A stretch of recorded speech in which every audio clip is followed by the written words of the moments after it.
Umayya রাস্তার ধারে উটকে খেতে দিচ্ছে আর উটের পিঠে এরম করে মারছে। বিশ্ব নবী রাস্তা দিয়ে হেঁটে গেছিলেন, উমাইয়া বলছে, ওই বেটা মোহাম্মদ। আল্লাহ রসুল এমনি করে তাকালেন, তো এমনি করে উটে হাত দিয়ে বলছে, এই উটে চড়ে তোকে হত্যা করব, তোকে কাটবো। বিশ্ব নবীকে বললেন। নবীজি বেশি কিছু বললেন না, খালি বললে, বেটা চাচা, ওই জন্য বলছে বেটা আগামী জিহাদে তুই মরবি, বাস এটা বলে দেবো। চলে গেল, ও চলে গেল। ই ঘরে গিয়ে খেতে বসেছে, তো খাবার খেছে, তো মনে হচ্ছে রোগা, শরীরে ক্ষমতা নেই, রোগা, খাবার খেছে। তো বিবি জিজ্ঞেস করছে, কি হলো তোমার, শরীর খারাপ? না। মন খারাপ? না। কি হয়েছে, মাথা ব্যথা? না।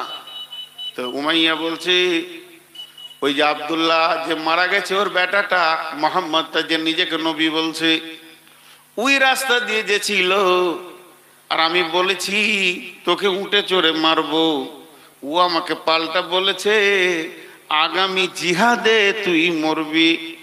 উমাইয়ার বিবি পাক্কা মুশরিকা, পাক্কা কাফেরা, ইমানদার নয়। স্বামীকে কি বলছে? স্বামীকে বলছে, উনার জবান দিয়ে যখন বেরিয়ে গেছে তুমি আগামী জিহাদে মরবে, তোমার আর উপায় নাই। ওর মুখ দিয়ে কোনোদিন মিথ্যা কথা বের হয় না। ও এমন একজন সত্যবান ব্যক্তি, তার মানে পৃথিবীর সমস্ত সেই জামানার বেঈমানেরাও জানতো ই সত্য নবী, মিথ্যা নবী নয়। তারপরও হিংসায় মেনে নিতে পারেনি। তাহলে পাঁচটা জিনিসের উপরে ঈমান আনতে হবে: আল্লাহর উপরে ঈমান, আখিরাতের উপরে ঈমান, কিতাবের উপরে ঈমান, ফেরেশতার উপরে ঈমান, নবীদের উপরে ঈমান। আর পাঁচটা আমল করতে হবে আপনাকে আমাকে। এক নম্বর আমল হলো মাল দান করতে হবে, দুই নম্বরে নামাজ পড়তে হবে, তিন নম্বরে যাকাত দিতে হবে, চার নম্বরে যখন কারোর সঙ্গে কোনো ওয়াদা করবে, ওয়াল মুফুনা বিআহদিহিম ইযা আহাদু, ওয়াদা পূরণ করবে। আর পাঁচ নম্বরে ওয়াসসাবিরিনা ফিল বাসাই ওয়াদ-দাররাই ওয়া হিনাল বাস, বিপদ আপদে জিহাদের ময়দানে ধৈর্য ধারণ করতে হবে। এক নম্বরে মাল দান করতে হবে, দুই নম্বরে আল্লাহ বলছেন সালাত আদায় করতে হবে, তিন নম্বরে আপনাকে যাকাত দিতে হবে, চার নম্বরে যার সঙ্গে কোনো ওয়াদা করবে ওয়াদা পূরণ করতে হবে, আর পাঁচ নম্বরে ধৈর্য ধারণ করতে হবে। এবার 10খানা শুনেলেন। বিসমিল্লাহির রহমানির রহিম। লাইসাল বিররা আন তুওয়াল্লু উজুহাকুম কিবালাল মাশরিকি ওয়াল মাগরিবি ওয়ালাকিন্নাল বিররা মান আমানা বিল্লাহি ওয়াল ইয়াউমিল আখিরি ওয়াল মালাইকাতি ওয়াল কিতাবি ওয়ান নাবিয়্যিন ওয়া আতাল মালা আলা হুব্বিহি দাবিল কুরবা ওয়াল ইয়াতামা ওয়াল মাসাকিনা ওয়া ইবনাস সাবিলি ওয়াস সাইলিনা ওয়া ফির রিকাব ওয়া আকামাস সালাতা ওয়া আতাজ যাকাতা ওয়াল মুফুনা বিআহদিহিম ইযা আহাদু ওয়াস সাবিরিনা ফিল বাসাই ওয়াদ-দাররাই ওয়া হিনাল বাস। আল্লাহ এই 10টা গুণের জন্য বলছে যে লোকটা আল্লাহর উপরে ঈমান আনলো, আখিরাতের উপরে ঈমান আনলো, ফেরেশতার উপরে ঈমান আনলো, কিতাবের উপরে ঈমান আনলো, নবীদের উপরে ঈমান আনলো, মাল দান করলো, সালাত আদায় করলো, যাকাত দিল, ওয়াদা পূরণ করলো এবং বিপদ আপদে ধৈর্য ধারণ করলো।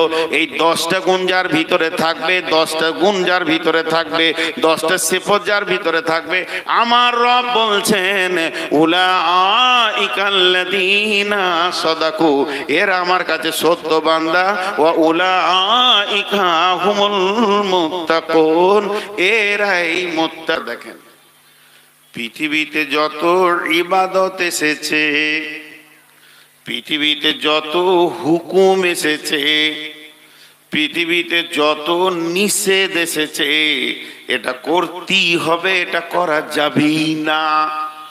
একটা আদেশ, একটা নিষেধ, একটা হালাল, একটা হারাম, এমনকি সুন্নত, অজিব, নফল, ফরজ, যা কিছু আসমানওয়ালা পাঠিয়েছেন সমস্তগুলি একটা ফেরেশতাকে মিডিয়া করে পাঠিয়েছেন। ওই ফেরেশতাটার নাম হলো জিবরাইল আমিন। কোরআনের শুরু থেকে শেষ, হাদিসের বিসমিল্লাহ থেকে শেষ পর্যন্ত যতগুলি হুকুম এসেছে, যে ফেরেশতাতে নিয়ে এসেছেন ওর নাম হলো জিবরাইল।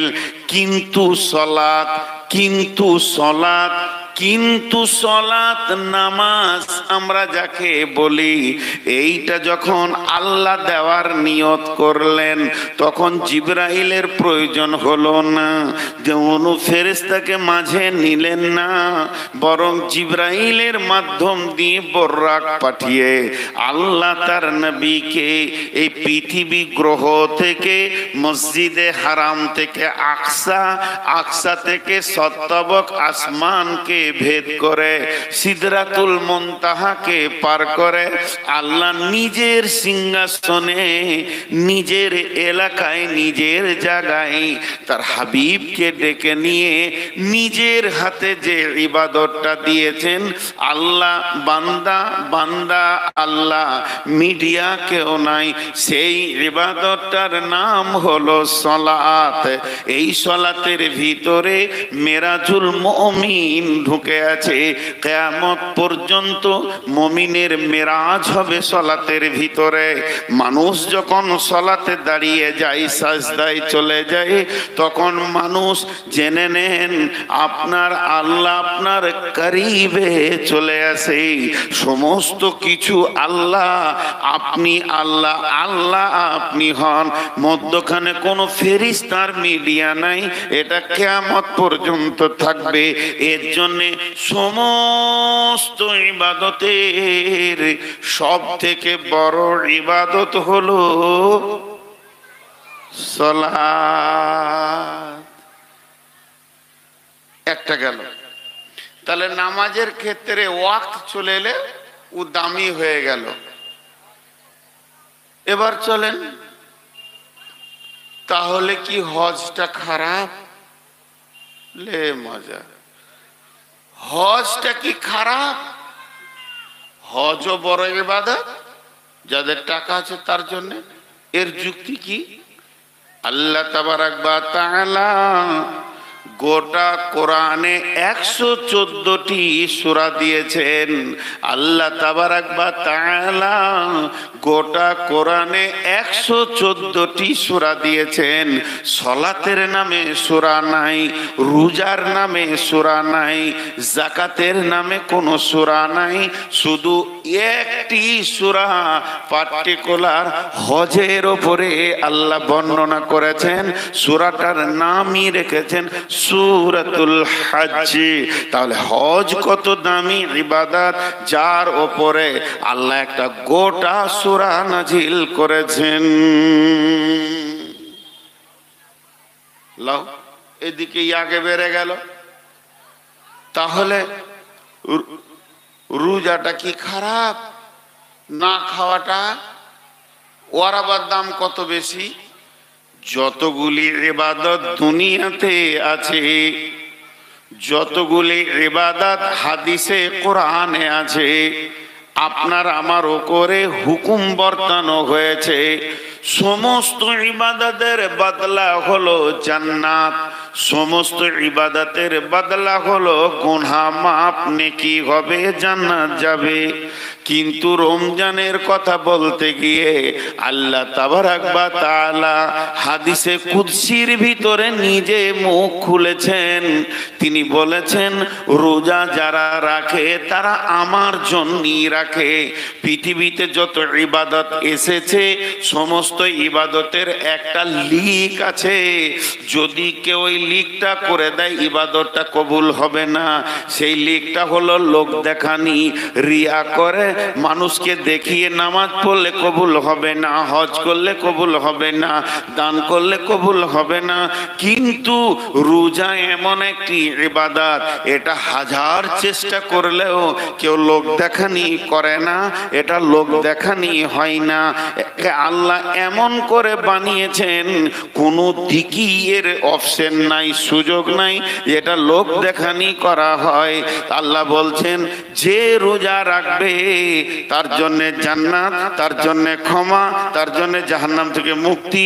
এত লম্বা কথা না বলে আল্লাহ নিজেই বলছেন রোজার বদলা আমি আল্লাহ নিজে, যে রোজা রাখবে সে আমাকে পেয়ে যাবে।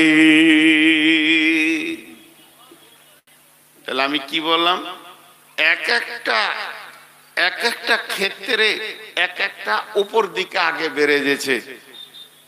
এটা উদাহরণ দেব, শুনে মজা লাগবে। উদাহরণটা কি, একটা রুগী গেছে ডাক্তারখানা, তোমার চোখের সমস্যা, চোখের সমস্যাটা ডাক্তার ওকে টেবিলে শুয়ে দে, চোখ দেখছে, ছানি পড়েছে, পর্দা হয়েছে, পর্দাটা তুলতে হবে, চোখের যত্ন করেন। ডাক্তার কথা বলতেই আছে যাতে রুগীর দিলে এটা ঢুকে যায়। চোখ অমূল্য সম্পদ, চোখে কিছু পড়ে যেন না যায়, সাবধানতা অবলম্বন করবেন, ঠান্ডা না লাগে, ছানিটা তুলতে হবে, পর্দাটা তুলতে হবে, চোখে ভালো দেখবেন, চোখের দিকে খেয়াল রাখেন, চোখের যত্ন করেন, বেশি এই জিনিসগুলো খেয়েন না, বয়স হয়েছে, চোখ লোক পাবে। তখন ওই রুগীটা বলছে তাহলে আমার কিডনি দুটো কেটে ফেলে দেন। ডাক্তার বলেছে যে তোর কিডনিটা দরকার নেই। তো এক একটা ক্ষেত্রে একটা ইবাদত আগে দিকে বেড়ে যায়।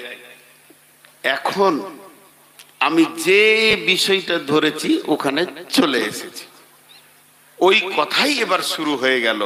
সেটা কি, জান্নাতে যতজন যাবে, জান্নাতে যতজন যাবে, জাহান্নামের কথাটা বাদ দেন। মুমিন যাবে জান্নাতে, মুত্তাকি যাবে জান্নাতে, শহীদ যাবে জান্নাতে, সালেহীন যাবে জান্নাতে, যারা সাবির তারা যাবে জান্নাতে, যারা হেদায়েত প্রাপ্ত হেদায়েতে আছে, মুহতাদুন হাদি এরা যাবে জান্নাতে।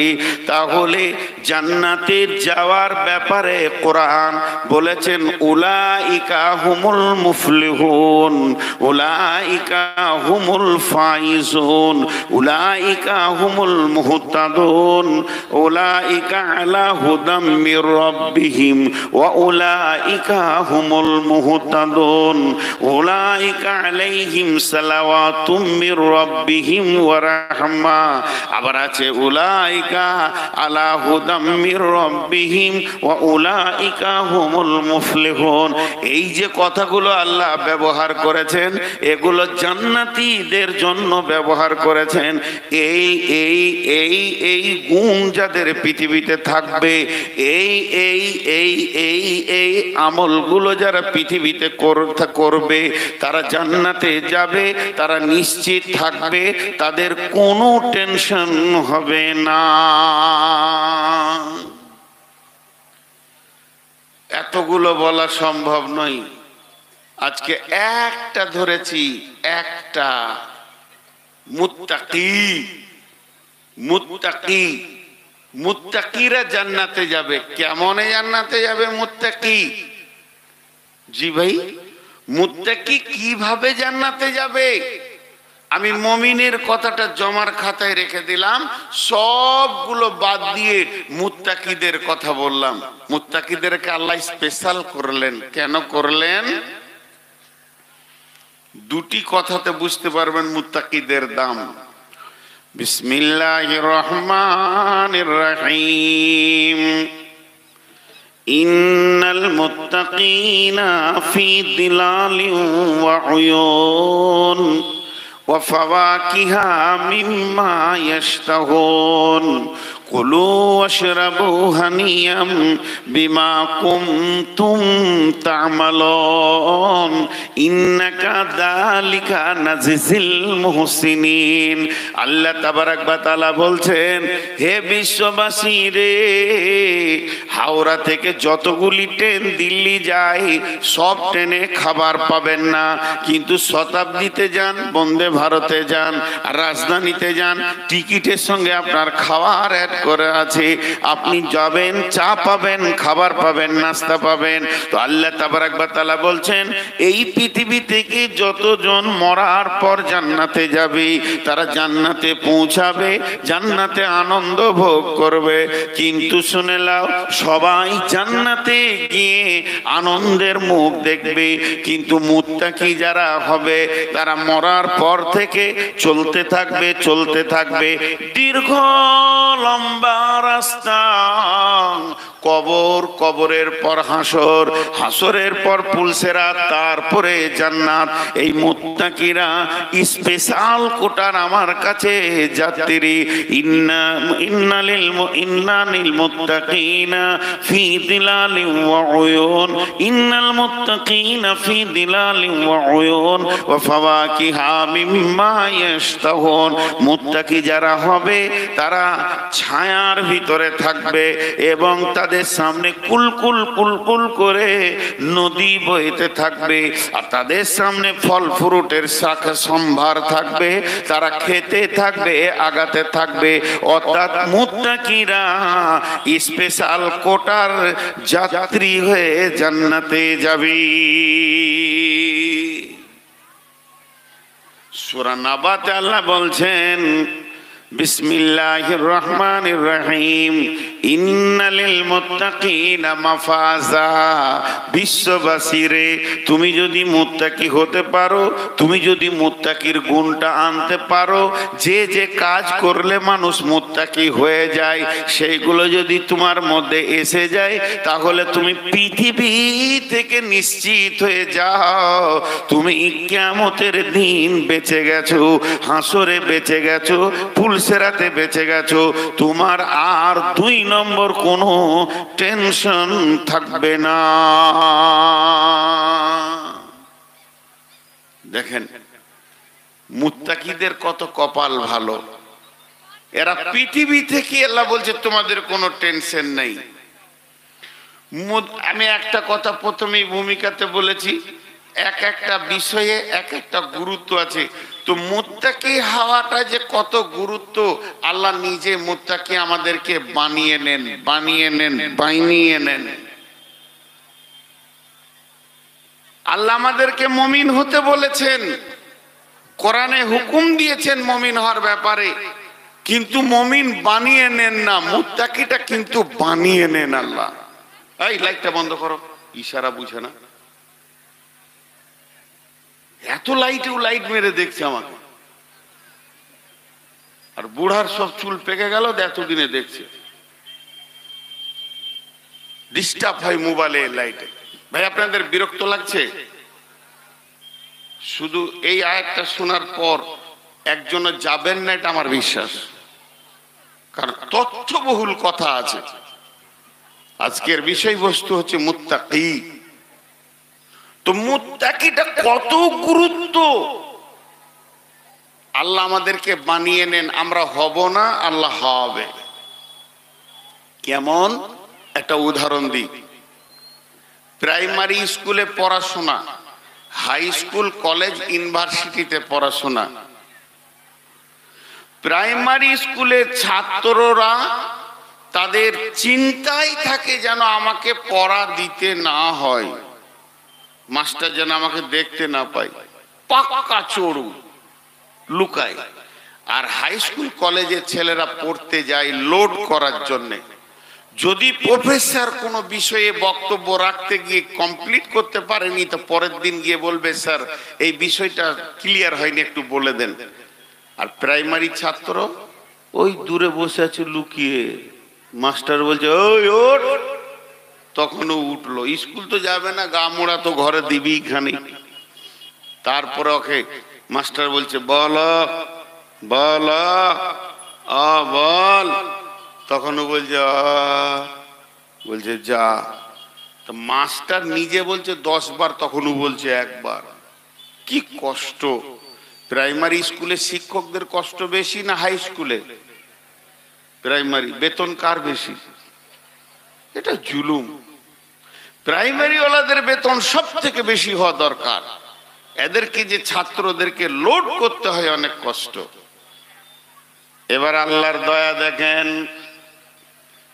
এখান থেকে বুঝে নেবেন গিরিধরপুর মাদ্রাসার শ্রোতাগণ, কান করে শুনে না একটা, রব্বুল আলামিন বলছেন মুত্তাকি হওয়াটা কত গুরুত্ব, কত দামি, এটা তোরা জানিস না, আমি জানি।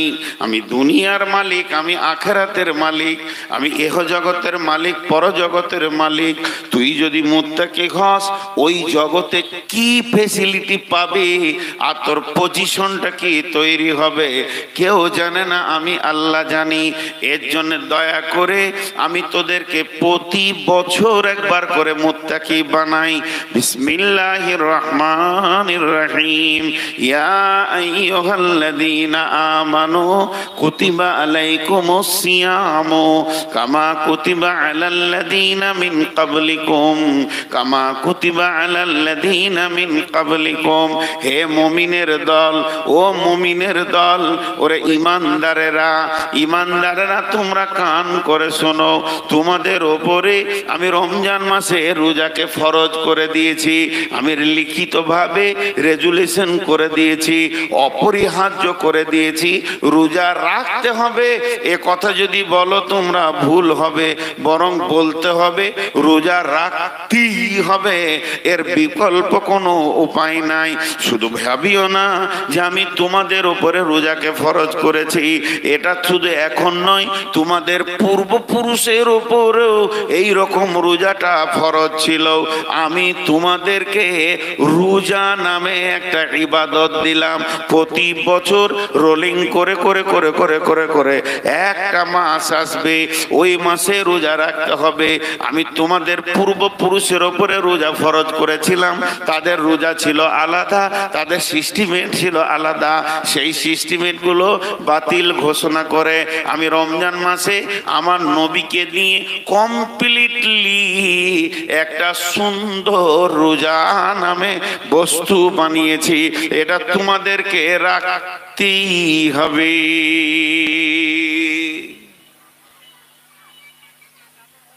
প্রশ্ন করি, বুঝে আসছে না আল্লাহর কাছে? আল্লাহ রোজা কাকে বলে? আল্লাহর কাছে জানছি, আপনাদের প্রতিনিধি হয়ে আমি। আল্লাহ বলছে শুবে সাদেকের আগে খাওয়া পানাহার বিবি কমপ্লিট করে নিবি, আর যতক্ষণ না সূর্য ডুববে পানি ভাত রুটি না। দুপুর বেলায় খেলে এক গিলাস পানি না, এক গিলাস দুধ চলবে না। প্রচন্ড গ্রীষ্ম, আল্লাহ একটু না, এর নাম রোজা। আজীব ব্যাপার, আজীব ব্যাপার, ইবাদতটা আজীব ইবাদত। একটা লোক নামাজ পড়ছে, কিয়াম করছে, রুকু করছে, সাজদা করছে, আপনি হাঁটবেন, একজন দাঁড় করিয়ে দেবে। দেখা যাচ্ছে লোকটা নামাজ পড়ছে, সে যখন দাঁড়ালো আল্লাহর কাছে সামনে গিয়ে দাঁড়ালো, গোলামের মতো হয়ে দাঁড়ালো, রুকু করলো, সে নিজেকে মাথা নামো করলো, সাজদা করলো তো নিজেকে সারেন্ডার করলো। তার উঠা বসা দেখে মনে হবে যে হ্যাঁ গোলাম আল্লাহর কাছে নত হয়েছে। বন্ধুরা আমার, চলেন, একটা লোক যাকাত দিচ্ছে, তাহলে বোঝা যাবে যে লোকটা তার মালকে সাফ করছে। আল্লাহ যে পার্সেন্টেজটা বলেছেন ওটা বের করে দিয়ে মালকে পাক করছে। এই ইবাদতটাও বুঝা গেল, কারণও বুঝা গেল। একে মুসল্লি বলা হবে, ওকে দাতা বলা হবে।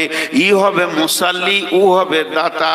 এরপরে চলেন, একটা লোক কালেমা পড়লো, এখন অন্য জাতি ছিল, আশহাদু আল্লা ইলাহা ইল্লাল্লাহু ওয়া আশহাদু আন্না মুহাম্মাদান আবদুহু ওয়া রাসূলুহু। বোঝা গেল লোকটা বেঈমান ছিল, ঈমানে ঢুকে গেল, এখন ওকে ঈমানদার বলা হবে। এরপরে চলেন, একটা লোক হজে যাচ্ছে, লাব্বাইক আল্লাহুম্মা লাব্বাইক, লাব্বাইক লা শারীকা লাক লাব্বাইক, ইন্নাল হামদা ওয়ান নি'মাতা লাকা ওয়াল মুলক লা শারীকা লাক। সে যে আল্লাহর কাছে তার আল্লাহর ডাকে সে সারা দিতে চলেছে, সারা গাঁওয়ালা এলাকাওয়ালা প্রতিবেশী সবাই জানবে এই লোকটি অর্থ খরচা করে আল্লাহর ডাকে সারা দিতে চলেছে। তাহলে চারটা ইবাদত তো বুঝে আসলো। রোজা, রোজাতে কিয়াম নাই, রোজাতে রুকু নাই, রোজাতে সাজদা নাই, রোজাতে কিছুই নাই, অথচ খাবি না। এর ভিতরে কোন কারিশমা লুকানো আছে?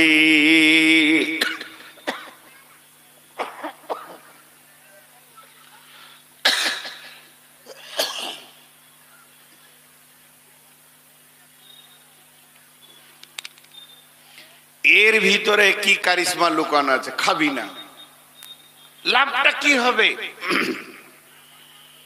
জি ভাই, একটা কথা প্রশ্ন রাখছি আপনাদের কাছে। আমি যখন প্রথম আসলাম, কমিটির লোক আমাকে নিয়ে গিয়ে একটা ঘরে গেল, বলে না নাস্তা খান, খাবো না। চা খান, খাবো না। একটা টিফিন করেন, খাবো না। তো ভাত খান, আচ্ছা খাবো, পরে খাবো। এই খানটা হচ্ছে মহব্বতের প্রতীক।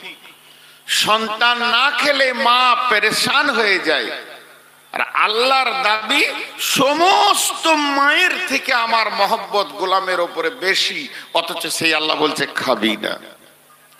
আল্লাহর দাবিটা সত্য, আল্লাহর দাবি সত্য, আল্লাহর মহব্বত মায়ের থেকে বেশি। এটা একবার সত্য নয়, লাখো বার সত্য। কিন্তু খাওয়ার ময়দানে দেখছি খবরদার না। এখন আল্লাহকে প্রশ্ন করি, এইভাবে রেখে লাভ কি হবে? আল্লাহ উত্তরে বলছেন ওই আয়াতের শেষে, লাআল্লাকুম তাত্তাকুন, লাআল্লাকুম তাত্তাকুন, লাআল্লাকুম তাত্তাকুন। ওরে আমার গোলাম রে, ওরে আমার বান্দারে, ওরে আমার মুমিনের দল, আমি তোদেরকে না খাইয়ে মুত্তাকি বানিয়ে নিলাম। মুত্তাকি মানে আল্লাহ ভীতু তোরা হয়ে গেলি। কি করে আল্লাহ ভীতু হলাম? আল্লাহ তাবারাক ওয়া তাআলা প্রমাণ দিচ্ছে, দেখ তোকে আমি রোজা রাখতে বলেছি, তুই সুবে সাদেকের আগে খেয়েছিস, এখনো আজান হলো না, সূর্য এখনো ডুবলো না, এখনো মাগরিব হলো না, দুপুর বেলায় তোকে পিপাসা লেগেছে, বাড়ির ভিতরে শুয়ে আছিস, দরজাটা লাগানো আছে, তোর সামনে ফ্রিজ আছে, ফ্রিজে কোল্ড ড্রিঙ্কস আছে, তোর চৌকি নিচে সমস্ত খাবার আছে, ফ্রিজে ফল ফ্রুট ভর্তি আছে, তারপরও তুই খাস না কেন? এটা একটাই কারণ যে আল্লাহ দেখে নিবে। এই মনটা, এই দিলটা, এই মিজাজটা যদি তোদের সারা বছর থেকে যায়, তাহলে তোদের মতো পরেজগার কে হবে রে? এটা তো আমি এক মাস বানিয়ে তোর ভিতর একটা যোগ্যতা রয়েছে, ওটাকে আমি বহির প্রকাশ করে তোকে তোর চোখে আঙ্গুল দিয়ে দেখিয়ে দিলাম, ওরে আব্দুর রহমান, ওরে আব্দুল সালাম, ওরে আব্দুল কাবুল কালাম, ওরে ইবাদুর রহমান, ওরে আব্দুল সাত্তার, তোর ভিতরে একটা যোগ্যতা রয়েছে। আল্লাহর হুকুমের বাইরে কোনো জিনিসে তুই হাত দিবি না, তাহলে অন্য মাসে মদের বোতলে, জুয়াতে, তাসেতে, লুদুতে, দাবাতে হাত দিবি না। তোর বিবি থেকে তোকে বিরত রেখে দেখিয়ে দিলাম, যে মহিলাটার ইশারা তুই বুঝিস, তোর ইশারা সেও বুঝে, যে তোর ভোগ, যে মেয়েটা তোর হালাল, যাকে এতদিন ব্যবহার করলি, রমজান মাসে স্টপ করে দিলাম, আর তোকে দিনে হাত দিতে দিলাম না। তার মানে তোর ভিতরে একটা যোগ্যতা রয়েছে মহিলা থেকে বেঁচে থাকার। তবে যখন এই রমজানে তোর ভিতরে গভীর একটা হীরের টুকরো লুকিয়ে ছিল, সেটাকে বের করে তোর হাতেই আমি দিয়ে দিলাম, এই যোগ্যতাটা অন্য মাসে কাজে লাগাবি। খবরদার কারো মেয়ের কাপড় ধরে তুই টানবি না, তাহলে তুই মুত্তাকি থেকে যাবে। আমি তোকে মুত্তাকি বানানোর জন্য এই রোজার নামে একটা ইবাদত তোদেরকে দিয়েছি। টোটাল রোজা রাখলে তুই মুসাল্লি হবি না, তুই হাজি হবি না, তোকে হাজি বলে ডাকবে না, তোকে দাঁতা বলে ডাকবে না, তোকে মুমিন বলে ডাকবে না, তোকে ডাকবে না আপনার কি নাম মুসাল্লি বলে, তোকে তোর নাম হয়ে যাবে মুত্তাকি। যেহেতু আয়াতের শেষে আমি আল্লাহ তোর টাইটেল দিয়েছি লাআল্লাকুম তাত্তাকুন, আমি রোজাটা এমন প্যাটার্নে বানালাম যাতে করে তোরা মুত্তাকি হয়ে যাবি।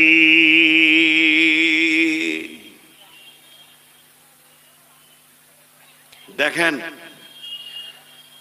একটা উদাহরণ দিব, উদাহরণটা ধ্যানের সঙ্গে শুনেন। একটা দুটা করে লোক উঠছে, উঠিয়েন না ভাই আমার, আমি এমন একটি বক্তা, আমাকে বলতে হয় আর উঠিয়েন না, আর উঠিয়েন না, কারণ আমাকে শেষই দেয়।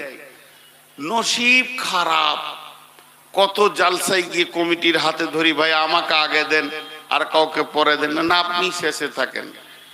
আর এখন মানুষের শারীরিক ক্ষমতা, সহ্য ক্ষমতা, স্ট্রেংথ কমে গেছে। এটার কারণ জানেন? বিহারে সারা সারা রাত জালসা হয়, তারাও 11টা 12টায় ভেঙে দিচ্ছে। একটা বৃহত্তর কারণ, যতগুলো কারণ আছে আপনি দেখাবেন ওগুলোও ঠিক, আর তার মধ্যে একটা কারণ এই যে করোনা ভাইরাসের যে ভ্যাকসিনটা মেরেছে না, মানুষকে দুর্বল করে দিয়েছে, কাজ থেকে মাথা সরিয়ে দিয়েছে, আর মানুষ সেই এনার্জি নিয়ে কাজও করতে পারছে না, যুবকদেরকে পঙ্গু মনে হচ্ছে। এই ভ্যাকসিনটা সারা বিশ্বকে পঙ্গু করেছে। এই জন্য মানুষ বেশি রাত জাগতে পারছে না, বেশি টাইম ধরে গাড়ি চালাতে পারছে না, বেশি টাইম ধরে মাঠে কাজ করতে পারছে না। যুবক ছেলে, তার বাপ বলছে যে 3 বিঘা চাষ করে বাড়ি গেছি, তারপরে উঠেছি, আর ও 1.5 কাটা পারছে না। পারবে কি করে? ভ্যাকসিন মেরে দিয়েছে, দুর্বল করে দিয়েছে বিশ্বকে। তো যাই হোক, একটু ধৈর্য ধরেন, এবার পরবর্তী আয়াতে যাচ্ছি। খালি একটা উদাহরণ দিব। আল্লাহ খেতে দিলেন না, এর ভিতরে লাভ কি আছে? উদাহরণটা মন দিয়ে শোনেন। আপনাদের এখানে ইটের ভাটা আছে, ইট কাটে কি না? তো ইট যে কাটে, সেই মিস্ত্রি কোদালটাকে নিয়ে ইট ভাটাতে গিয়েছে, টলি করে মাটি নামানো আছে, মেরেছে জোরে একটা কোপ মাটিতে। এবার মাটি বলছে মিস্ত্রিকে, উদাহরণ ওইভাবেই বুঝতে হবে, মাটি কথা বলে কি ওইভাবেই বুঝতে হবে। মাটি বলছে, তুমি মারলে কেন? তুমি আমাকে কোপাও কেন? কি দোষ করেছি বলো? মিস্ত্রি উত্তরে বলে, চুপ কর, ধৈর্য ধর, দাম তোরই বাড়বে। ধৈর্য ধর, কোপানি খা, দাম তোরই বাড়বে। তারপরে পানি ছিটিয়ে দিয়ে সামান্য বালু দিয়ে লাত মারতে শুরু করেছে। লাত মারলে মানুষের দাম বাড়ে না, কমে? কেউ যদি স্টেজে উঠে একটা লাত মেরে দেয়, আমাকে বেজ্জতি হয়ে যাব। ওই মাটিকে যখন লাত মারছে, বলছে, ভাই আমি তো গরু চুরি করিনি, তো তুমি লাত মারো কেন? বলছে, সবর কর, দাম তোরই বাড়বে। এরপরে ওকে ফরমাতে ভরে 2টা গোঁতা মেরেছে। কি দোষ করলাম রে ভাই, এখনো রাগ মিটেনি নাকি? বলে, তোরই দাম বাড়াচ্ছি, গোঁতাতেই তোর দাম বাড়ছে। সাইজটা ঠিক হয়ে গেল। এবার ইটটাকে রোদে দিল, ঠান্ডাতে রাখবে না, ফ্রিজে রাখবে না, কোল্ড ড্রিঙ্কস রাখবে না। রোদে যখন টনটনে হয়ে শুকাচ্ছে, মিস্ত্রিকে ডেকে বলছে, একটু পানি পাবো কি? বলছে, চলবে না, এখন পানি দিলে তোর দাম কমে যাবে, তোর মূল্যটাই কমে যাবে। তুই যত শুকনো টনটনে হবে, তত তোরই দাম বাড়বে। মাটিটা শুকিয়ে গেল, এবারে ভাটিতে চাপিয়েছে, পাশে কালো কয়লা এসেছে। কালো মানেই হচ্ছে সে বিয়াদব মাল। ইট বুঝে নিয়েছে, ও জ্বলবে, আমাকেও জ্বালাবে। মিস্ত্রিকে বলছে, বন্ধু আমি কি দোষ করলাম, এত জবরদস্ত কষ্ট আমাকে নিতে হবে? আমার মিস্ত্রি তখন উত্তরে বলছে, মাটি রে, তোর দাম বাড়বে, যত দামি হবি, ভালো পুরবি, তত দাম বাড়বে। আর যদি ছালট হবি, তো লোক সারা জীবন তোর উপরে জুতো দিয়ে চলবে, রাস্তায় ফেলবে, গোয়ালে ফেলবে, তোর মূল্য দাম কমে যাবে। ইট যখন টনটনে হয়ে পড়ে গেল, এ গ্রেটে থাক লাগানো আছে। বাঁধাখোলা মাদ্রাসা গেছে, গিরিধর্মপুর মাদ্রাসা গেছে, ডিঙ্গিল মাদ্রাসা গেছেন, এই খোদপলাশি মাদ্রাসা গেছেন। এই মালটাই নিতে হবে, মসজিদটা সুন্দর করে বানাবো। ইট তখন বলছে, বন্ধু কোন কলেজে পড়ে এসেছি জানো কি? কত লাত খেলাম, কত গোঁতা খেলাম, কয়লার আগুনে নিজেকে জ্বালালাম, তবেই আমার রব আমাকে এত সুন্দর পজিশন দিয়েছে। আমাকে কাজ করবে, তার নামই হবে রাজমিস্ত্রি।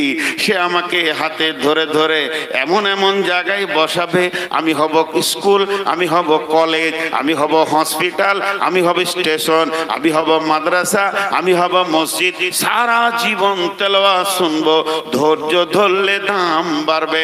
আমার রব বলছে, গোলাম রোজাতে খেতে দিলাম না, বিবির কাছে যেতে দিলাম না, সার্বিকভাবে তোর ওপরে আমি একটা পরীক্ষার আগুনে তোকে মেশিনে জ্বালিয়ে নিলাম, যেহেতু তুই হবি মুত্তাকি লাআল্লাকুম তাত্তাকুন। আপনাদের নদিয়াতে মেয়ে ছেলে বেশি নাকি গো? হ্যাঁ, পুরুষের থেকে প্রত্যেক জালসাতে 1.5 মেয়ে ছেলে দেখতে পেয়েছি নদিয়াতে। সুবহানাল্লাহ, আল্লাহ মাফ করুক। মেয়ে ছেলে তো আমারই মা আর আমারই বেটি, আমারই খালা, আমি তা বলছি না। ওইখানে একটা ছেলেকে বলছি, ভাই মাদ্রাসাটা কোন দিকে গো? গাড়িতে আসি তো বলছি, আমরা কি মাদ্রাসা দেখতে এসছি, খেতে এসছি, তুমি খুঁজে লাও। আজীব কথা বললো। আর যে ইয়ং ছেলেগুলো আসছে, আসলে ধৈর্য ধরে শুনেন। এখন আমি আপনাদের সামনে খুব ভাইটাল কথা বলছি।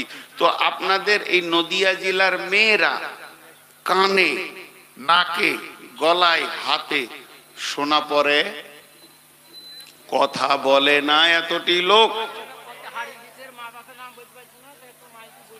আহা, বাঁজা কেউ আছেন গো? একটা ছেলে পাওয়া গেছে, বাঁজা কেউ আছেন? এই তো শোন, এই ও মা দেখবে, আমার দিকে তাকা, এই আমার দিকে তাকা, আমার দিকে তাকা, আমার মুখের দিকে। আমি যদি তোর বাপ হয় থাকবি আমার সঙ্গে?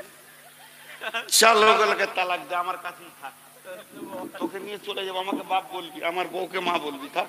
শালা ছেলে বেশি হলে যা হয়, তোর মা জিলাপি খেতে গেছে, চলে আসবে, বস। আসছে কেন? এখন জিলাপি শেষ হোক তারপরে আসবে। যে পেঁচানো জিলাপি এত তাড়াতাড়ি শেষ হয় নাকি? ওকে হুঁশি নেই, তোর ছেলে পিলে হয়েছে, ও ভাবছে 16 বছরের, দেখুন জিলাপি খেতে গিয়েছে। জি ভাই, শেষ করে দেবো বলছে নাকি?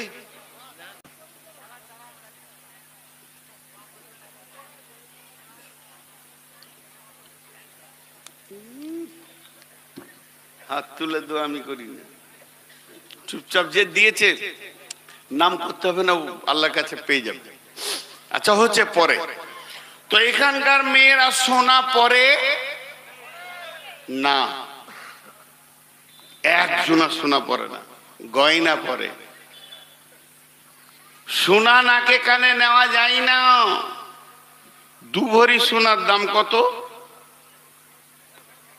1,40,000, 60,000, আর বানি লিবে আরো 10,000, 12,000, 2 লাখের কাছাকাছি ধাক্কা। গলার হারটা 2 ভরি বানিয়ে নিয়ে এসে একবার ভাবিকে দিয়ে দেখেন, হুঁকটা বেঁকা থাকলে মুখটা বেঁকে যাবে। তার কারণ সোনার কোনো মূল্য নাই, মূল্য হচ্ছে গয়নার। সোনা যতই দামি হোক না কেন, ওকে অ্যাসিডে ঢুকতে হবে, আগুনে ঢুকতে হবে, ভাটিতে যেতে হবে, তারপরে ও একটা জিনিস তৈরি হবে, তারপরে সোহাগা চাপবে, পালিশ চাপবে, এরপরে যখন ওটা চকচক করবে, ওটাকে চামড়াকে ফাটিয়ে, নাকের চামড়াকে ফাটিয়ে নেবে, দুঃখ লাগবে না। তার কারণ সোনা যতক্ষণ পর্যন্ত ভাটিতে আর আপনার কিনা ডাইসে এবং হাতুড়ির নিচে না যাবে, অতক্ষণ গয়না হবে না। তেমনি মুমিন হলো সোনা আর মুত্তাকি হলো গয়না। মুমিন যত আছে সব সোনা, আর এই মুমিনকে যখন প্রসেসিং করা হবে তখনও গয়না হয়ে যাবে। তো আল্লাহ তাবারাক ওয়া তাআলা বলছেন এই মুত্তাকিদের জন্য, ইন্নালিল মুত্তাকিনা মাফাজা, তোমরা যদি মুত্তাকি হতে পারো তো কঠিন কিয়ামতের দিনে তোমরা বেঁচে যাবে এবং তোমরাই জান্নাতে জায়গা দখল করবি। তাহলে আমি এতক্ষণ আপনাদেরকে যে বক্তব্য দিলাম, হঠাৎ যদি আমি মারা যাই, এখন আমি মারা গেলাম, কিংবা আল্লাহর ফায়সালা জালসাটা বন্ধই হয়ে গেল, যান্ত্রিক মাইক বন্ধ হয়ে গেল, আর জালসা হলো না, কোনো কারণেই পর্যন্ত স্টপ, আপনারা কি পেলেন? এতক্ষণ আমি কি দিলাম, আপনারা কি পেলেন? এতক্ষণ আমি কি দিলাম, আমি যদি কিছু দিতে পেরেছি তো আমি বক্তা, আমি বুঝাতে পেরেছি তো আমি কিছু দিয়েছি। আপনারা যদি কিছু পেয়েছেন তাহলে আপনাদের বসে থাকার স্বার্থ আছে, যদি কিছুই না পান তাহলে ফালতু বসে বসে সময় কাটাচ্ছেন। তাহলে আমি এতক্ষণ কি দিলাম আর কি পেলেন তার টোটালটা 30 সেকেন্ডে বলছি, টোটালটা সেটা কি? মুত্তাকিরা হাসতে হাসতে জান্নাতে যাবে। আর মুত্তাকি হওয়াটা এত গুরুত্ব যে আল্লাহ পৃথিবীতে মুমিনদেরকে মুত্তাকি বানাবেন তার একটা মেশিন তৈরি করেছেন। মেশিনটার নাম হলো রমজানের রোজা, সওম। সে মেশিনটার নাম হলো রমজানের রোজা, সওম। সওম তৈরি করে রোজার ভিতরে ভরে আপনার আমার মতো অচেতন মানুষকে আল্লাহ মুত্তাকি বানিয়ে নিচ্ছেন। এই মুত্তাকি হওয়াটা অনেক অনেক অনেক গুরুত্ব। মুত্তাকিরা দুনিয়া থেকেই জান্নাতের সুসংবাদ পেয়ে যাচ্ছে, আল্লাহ তাদেরকে কিয়ামতের মাঠে আটকাবে না। এই পর্যন্ত দিয়েছি। এখন আপনারা আমাকে বলেন বা আমরা আল্লাহকে বলি মুত্তাকি আমরা হব ইনশাআল্লাহ। সকলে জোরে বলি ইনশাআল্লাহ। তাহলে কি কি আমল করলে মুত্তাকি হব? কোন আমলটা করলে মুত্তাকি হব? জি, আজকে আপনারা আমাকে চেয়ারে বসে থাকা দেখে ভাবছেন লোকটা দামি কত গো, বর্ধমান বাড়ি, আউস গ্রাম থানা, পুবার গ্রাম, এই লোকটা খুব দাম। আমরা নিচে আছি, ওই স্টেজে আছে, তারপর আবার চেয়ারে আছে, তারপর আবার মাইকের সামনে আছে, তাহলে ওর দাম বেশি। মাথা খারাপ, উঁচুতে থাকলে যদি দাম বেশি হতো তাহলে আপনি দোকানে মাল কিনতে যাবেন, যে পাল্লাটা উপরে থাকে ওইটাতে মাল বেশি থাকে না, যে পাল্লাটা নামতে থাকে ওইটা মাল বেশি থাকে? মাল আপনাদের কাছে বেশি আছে, জ্ঞান বলি নিচে বসে আছে। জি, আর উঁচাতে থাকাই যদি সম্মানী হতো তাহলে হাই স্কুলের মাস্টার হতো বাঁদররা। ওদের মতো উঁচু জায়গায় কেউ থাকে না, ওদেরও হাত পা আছে। তো এটা আমি বলতে চাইছি না, আমি যেটা বলতে চাইছি আমরা মুত্তাকি হব তা কিভাবে হব? আল্লাহকে জিজ্ঞেস করি, আল্লাহ কোন আমল করলে আমরা মুত্তাকি? আপনি তো বানিয়ে দেবেন রমজানে, কিন্তু আমরা থাকবো কিভাবে? আমার হাতের দিকে তাকান, মা বোনদেরকে বলছি প্রজেক্টের মাধ্যম দিয়ে হাতের দিকে তাকান। বিসমিল্লাহির রহমানির রহিম। লাইসাল বিররা أن تولوا وجوهكم قبل المشرق والمغرب ولكن البر من آمن بالله واليوم الآخر والملائكة والكتاب والنبيين وآتى المال على حبه ذوي القربى واليتامى والمساكين وابن السبيل والسائلين وفي الركاب وأقام الصلاة وآتى الزكاة والموفون بعهدهم إذا عاهدوا والصابرين في البأساء والضراء وحين البأس أولئك الذين صدقوا وأولئك هم المتقون।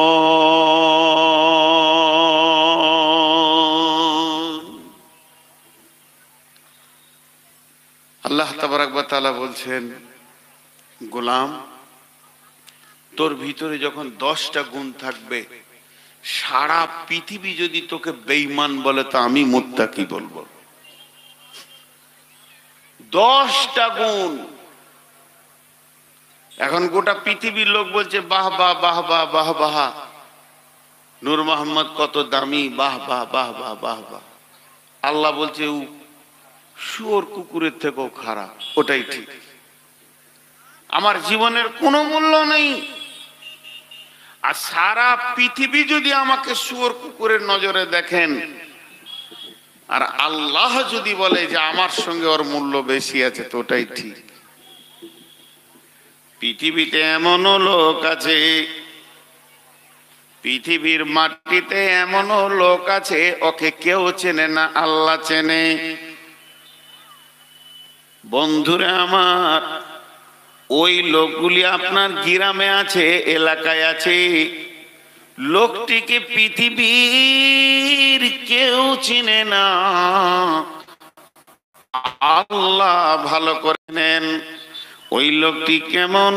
গ্রামে কোনো মিটিং হলে ওকে কেউ ডাকে না, সমাজ বসলে ওকে ডাকে না, ওকে মসজিদ কমিটিতে পাওয়া যাবে না, ওকে মাদ্রাসার কমিটিতে পাওয়া যাবে না।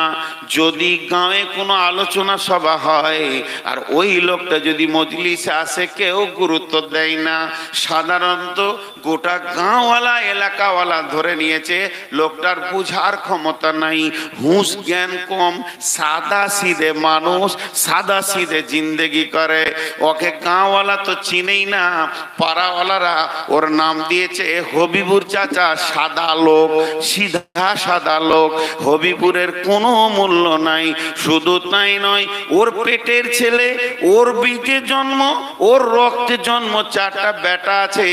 বেটাদেরকে যদি কেউ বলে তোমার আব্বা কোথা, উত্তরে বলবে ছাড়েন তো, লোকটা কিছু বুঝে না, যা বলার আমাদেরকে বলেন। তার মানে বেটারাও চিনতে ভুল করে দিয়েছে। এমনকি বিবি পর্যন্ত বিড়বিড় বিড়বিড় করে মনে মনে বলে ওর কাছে থেকে আমি 6টা ছেলের মা হয়ে গেলাম, 4টা বেটা 2টো বেটি। কিন্তু লোকটা জীবনে চালাক হলো না। এলাকার প্রতিবেশীরা কত চালাক, কিভাবে তারা দুনিয়া করছে, ওর মধ্যে চালাকি বলে কিছু নাই। বন্ধুরা আমার, গাঁওয়ালা চিনল না তো